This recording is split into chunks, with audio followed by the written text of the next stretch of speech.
High বন্ধুরা, কেমন আছো তোমরা সকলে? আশা করি তোমরা সবাই খুব ভালো আছো।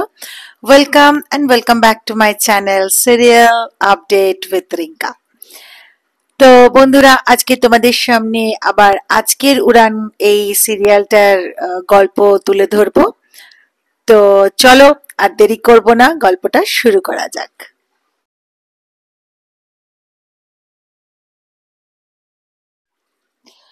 তো বন্ধুরা, আজকের এপিসোডে আমরা দেখতে পারি যে আম, মানে কোর্টে মহারাজ আর তোমার পূজা এবং সোমনাথ সকলে এসছে, কিন্তু সোমনাথ যেতে রাজি হয় না কোর্টে। তো তখন মানে কোর্টের ভেতরে, তো তখন মানে মহারাজ একদম টানতে টানতে নিয়ে আসে।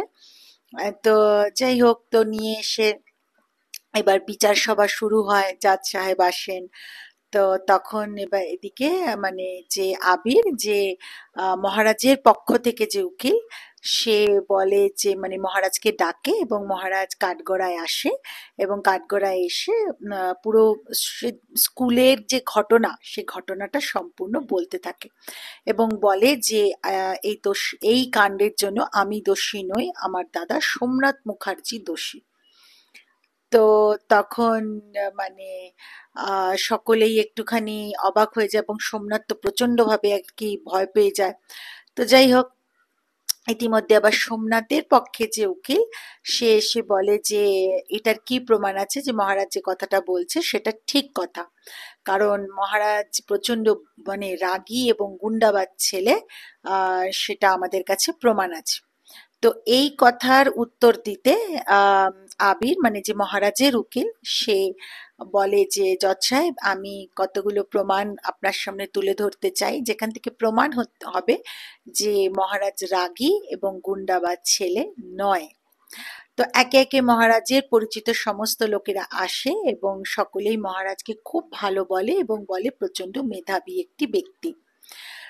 তো এরপরে মানে আবির বলে ওঠে যে একজন আছেন যিনি প্রত্যক্ষভাবে দেখেছেন যে স্কুলে সেদিন কে দোষ করেছিল, তখন তাকে ডাকতে যায়, কিন্তু সে এসে কোর্টে পৌঁছায় না। এদিকে পূজাও প্রচন্ড ভাবে ফোন করতে থাকে, বাট ফোনের কোনো রিপ্লাই দেয় না।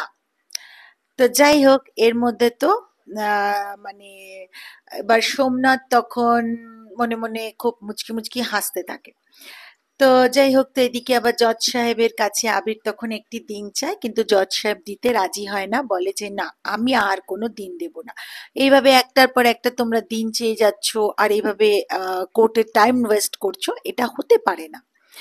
তো যাই হোক, তো তখন তাও পূজা এবং মহারাজের অনুরোধে জজ সাহেব একটা ডেট দেয় এবং তখন ডেট দেওয়ার পর এবার যে যা নিজের মানে কোর্ট থেকে এবার বেরোচ্ছে, তো সেই মুহূর্তে মহারাজ সোমনাথের হাতটা চেপে ধরে, বলে রোহন কোথায়?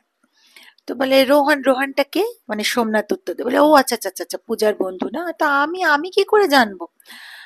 তো এদিকে আমরা দেখতে পারি যে মানে সোমনাথই রোহনকে একটা জায়গায় বন্দি করে রেখেছে। তো যাই হোক, অপরদিকে আবার সেই মুহূর্তেই মহারাজ ও বাবার ফোন পায়, বলে যে মা প্রচন্ড অসুস্থ, তুই শিগগিরই চলে আয়। তো মহারাজ এসছে, পূজাও এসছে, কিন্তু সোমনাথের মা মানে মহারাজের মা, মানে ওরা তো দুই ভাই, পূর্ণিমা মহারাজকে পেয়ে খুশি নয়, বলে যে সোমনাথ কোথায়? তো সোমনাথ আসে, তারপরে যাই হোক, ইতিমধ্যে তো সোমনাথ মনে মনে ভাবতে থাকে যে আম, তুই আর পূজা আমার বিরুদ্ধে লড়বি, দেখ আমিও কি করি। তো ঠিক আছে, ইতিমধ্যে আবার নস্কর আবার ওদের ওই বাগানে যেখানে ওরা ঠাঁই পেয়েছে সেখানটায় এসছে, এসে বলছে যে আজকে তোমাদের এখান থেকে বেরিয়ে যেতে হবে, কেন আমি আবার যাকে বাড়িটা বিক্রি করব সে আসছে দেখতে। তো ইতিমধ্যে পূজা আবার কিছু ফন্দি কাটে এবং মানে মহারাজকে বলে যে তুমি সৌরভ মানে হচ্ছে মহারাজের যে পুলিশ বন্ধু, তো সৌরভ দাকে একটু ফোন করে রাখো।